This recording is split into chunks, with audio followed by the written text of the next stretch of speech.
Hi everyone, Siddique സൈഫുദ്ദീനാണ്. അക്കരയുടെ അടുത്തൊരു വീഡിയോയിലേക്ക് എല്ലാവർക്കും സ്വാഗതം. അക്ബർ ഷാ നൌഷാദ് ഉണ്ട് നമ്മളോടൊപ്പം ക്യാമറമാനായിട്ട്. സോ നമ്മൾ ഇന്ന് സംസാരിക്കാൻ പോകുന്ന കാര്യം എന്ന് വെച്ച് കഴിഞ്ഞാൽ, ഒരുപാട് പേര് ചോദിക്കുന്ന ഒരു സംശയമാണ്.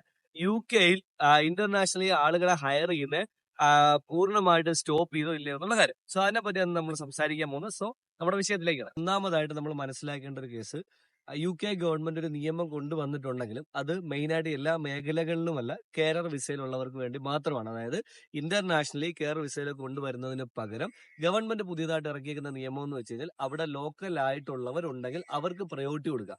ലോക്കൽ ആയിട്ട് ഒരാളെ എടുക്കാനില്ലെങ്കിൽ മാത്രമാണ് നമുക്ക് എന്ത് ചെയ്യാൻ പറ്റുന്നത്, ഇന്റർനാഷണലി ആളെ ഹയർ ചെയ്യാൻ പറ്റുന്നത്. സോ നിങ്ങൾ ഇത് മനസ്സിലാക്കേണ്ട ഒരു കേസ്, ഒരു കമ്പനി അവിടെ ഹയർ ചെയ്തു അല്ലെങ്കിൽ അവിടെ അഡ്വർടൈസ്മെന്റ് ചെയ്തു ആളിനെ കിട്ടിയില്ല എന്ന് പ്രൂവ് ചെയ്ത് അത്രയും കാര്യങ്ങൾ ചെയ്ത ശേഷം മാത്രമാണ് ആളില്ലെങ്കിൽ നാട്ടിൽ നിന്ന് ആളിനെ എടുക്കാൻ പറ്റുന്നത്. സോ ഇതിൽ നിങ്ങൾ മനസ്സിലാക്കേണ്ട വേറൊരു കാര്യം കൂടെയാണ്. അതായത് ചിലപ്പോൾ നിങ്ങൾ പല സ്ഥാപനങ്ങളിൽ, ഓൾമോസ്റ്റ് ഞാനിത് എന്റെ വീഡിയോ കാണുന്ന പലരും എന്തായാലും പല ഏജൻസിയിലും പൈസ കൊടുത്തവരായിരിക്കും കെയർ വിസ ചെയ്യാൻ. നിങ്ങൾ മനസ്സിലാക്കേണ്ട ഒരു കേസ്, മുമ്പ് തന്നെ സ്ട്രിക്റ്റ് ഇല്ലാഞ്ഞിട്ട് തന്നെ COS കിട്ടാൻ നല്ല ബുദ്ധിമുട്ടാണ്. ഇപ്പം അതിന്റെ ഡബിൾ ആയിട്ടുണ്ട്. അപ്പം COS കൊടുത്തവർ മനസ്സിലാക്കേണ്ടത്, അവർ ഞാൻ ഈ പറഞ്ഞ ഒരു പോയിന്റ് പറഞ്ഞ് ന്യായീകരിക്കുന്നുണ്ടായിരിക്കും. പക്ഷെ നിങ്ങൾ മനസ്സിലാക്കേണ്ട, COS നല്ല ബുദ്ധിമുട്ടുണ്ട്. കാര്യം ഞാനും ഇതിനുള്ള അസിസ്റ്റൻസ് റെഫറൻസ് കൊടുക്കുന്ന ഒരു വ്യക്തിയാണ്. ഏകദേശം 40 മോർ ദാൻ എനിക്ക് തോന്നുന്നു 100-150 വിസ നമ്മൾ തന്നെ അസിസ്റ്റൻസ് കൊടുത്തിട്ടുണ്ട്. 40 to 45 കെയർ ഹോംസ് നമുക്കും ടൈപ്പ് ഉള്ളവരാ. പക്ഷെ ഇപ്പോഴത്തെ സിറ്റുവേഷൻ എന്ന് പറഞ്ഞത് COS കിട്ടാനല്ല. കാര്യം നിയമം കർശനമാക്കി. അവർ അവിടെ നിന്ന് ലോക്കൽസിന് മാത്രമാണ് കൂടുതൽ. ലോക്കൽസ് ഇൻ ദ സെൻസ് നമ്മുടെ സ്റ്റുഡന്റ് വിസയിൽ നിൽക്കുന്നവർ, അത് കഴിഞ്ഞവർ, അങ്ങനെയുള്ളവർക്കാണ് പ്രയോറിറ്റി കൊടുക്കുന്നത് എന്ന് മനസ്സിലാക്കുക. ഇതാണ് ഒന്നാമതായിട്ട് നിലവിൽ വന്നൊരു നിയമം എന്ന് പറയുന്നത്. പിന്നെ രണ്ടാമതായിട്ട് പറയുകയാണെന്നുണ്ടെങ്കിൽ നമ്മൾ മനസ്സിലാക്കേണ്ട കേസ്, രണ്ടാമത് ഗവൺമെന്റ് പറഞ്ഞൊരു കേസ്, ഇന്റർനാഷണലി കൊണ്ടുവരുന്നവർക്ക് എന്തെങ്കിലും ബുദ്ധിമുട്ടുണ്ടാക്കിയാൽ, അതായത് ഓൾമോസ്റ്റ് ഇപ്പം ഒരുപാട് കെയറേഴ്സ് നാട്ടിൽ നിന്ന് ലക്ഷങ്ങൾ വാങ്ങിച്ച് പറ്റിച്ചു എന്ന് പറയുന്നു, അല്ലെങ്കിൽ അവിടെ ഇറങ്ങിയ ശേഷം ഒരുപാട് പേർക്ക് നോ വർക്ക് ഓപ്ഷൻസ് കൊടുക്കുന്നു, ഡൊമിസിലറി പറഞ്ഞ് പറ്റിക്കുന്നു. ഇങ്ങനെ ഒരുപാട് കംപ്ലയിൻസ് ഗവൺമെന്റ് കിട്ടിയതിന്റെ അടിസ്ഥാനത്തിലാണ് ഇങ്ങനെ നിയമങ്ങൾ കൊണ്ടുവരാനുള്ള കേസ്. അപ്പൊ രണ്ടാമതായിട്ട് ഗവൺമെന്റ് അനൗൺസ് ചെയ്തിരിക്കുന്ന ഒരു കാര്യം, അങ്ങനെ ആരെങ്കിലും റിപ്പോർട്ട് ചെയ്ത് കഴിഞ്ഞാൽ, ഏതെങ്കിലും വ്യക്തികൾ ആ കെയർ ഹോമിനെതിരെ അല്ലെങ്കിൽ ആ ഏജൻസിക്കെതിരെ കംപ്ലൈന്റ് റിപ്പോർട്ട് ചെയ്ത് കഴിഞ്ഞാൽ, UK ഗവൺമെന്റ് ഇപ്പൊ പറഞ്ഞിരുന്ന 2 year ബാനാണ്. അതായത് ഇന്റർനാഷണലി പിന്നെ അവർക്ക് ഹയർ ചെയ്യാൻ അവർക്ക് കൊടുത്തേക്കുന്ന പെർമിഷൻ 2 വർഷത്തേക്ക് കട്ട് ചെയ്യുമെന്നാണ് ഇമിഗ്രേഷൻ എല്ലാ പുതിയ നിയമത്തിലൂടെ ഈ പറഞ്ഞ കെയർ ഹോംസിനെ അറിയിച്ചിരിക്കുന്നത്. മുമ്പ് അത് 1 year ഉണ്ടായിരുന്നു ഓൾറെഡി, പക്ഷെ അത് 2 വർഷത്തേക്കായിട്ട് ഉയർത്തിയിട്ടുണ്ട്. രണ്ടാമത്തെ കേസ്.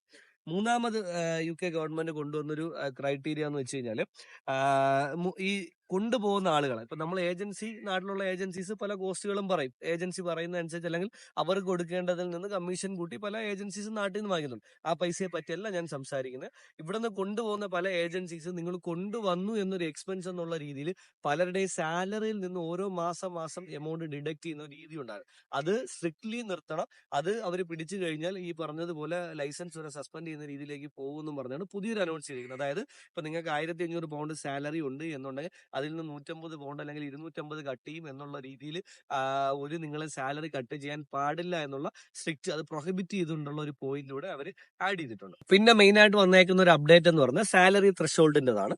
സാലറി ത്രഷോൾഡ് എന്താ മാറ്റം വന്നതെന്ന് വെച്ച് കഴിഞ്ഞാൽ, ആനുവലി 25,000 പൗണ്ട്സ് സാലറി കൊടുത്തിരിക്കണം. ദാറ്റ് മീൻസ് മണിക്കൂറിന് ക്ലിയർലി പറയുന്നത് 12.82 ഏജിന്റെ ബേസിസിലെ മിനിമം വേജസ് കെയർ വർക്കറായിട്ട് വർക്ക് ചെയ്യുന്നവർക്ക് കെയർ ഹോംസ് പേ ചെയ്തിരിക്കണം. അല്ലെങ്കിൽ അങ്ങനെ പേ ചെയ്താൽ മാത്രമേ ഒരാൾക്ക് വിസ ഓപ്ഷൻസ് അല്ലെങ്കിൽ ഈ പറയുന്ന സ്പോൺസർഷിപ്പ് ഓഫർ ചെയ്യാൻ പറ്റത്തുള്ളൂ.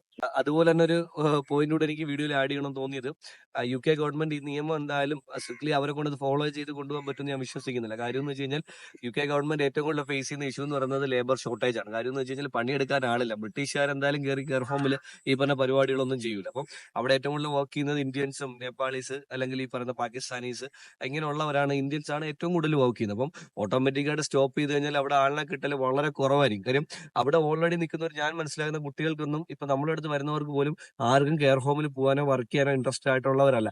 അറ്റ് ദ എൻഡ് ഒരു വിസയും കിട്ടൂല എന്നുണ്ടെങ്കിൽ മാത്രമാണ് അവർ ഈ വിസ ചൂസ് ചെയ്യുന്നത്. സോ അതുകൊണ്ട് അവർ ഓൾറെഡി ന്യൂസുകൾ വന്നു തുടങ്ങി അവർ ഇഷ്യൂസ് ഫേസ് ചെയ്യുന്നുണ്ടെന്ന് പറഞ്ഞ് എനിക്ക് തോന്നുന്നത് വിത്തിൻ 3 to 6 months എന്തായാലും ഇത് ക്യാൻസൽ ചെയ്യാനും വീണ്ടും ഇതൊരു ലഘൂകരിച്ച് കൊണ്ടുവരാനും ചാൻസസ് ഉണ്ടെന്നാണ് ഞാൻ മനസ്സിലാക്കുന്നത്. ഇതുപോലുള്ള നല്ല നല്ല ന്യൂസിനായി ഡു ഫോളോ അക്കരെ. Thank you.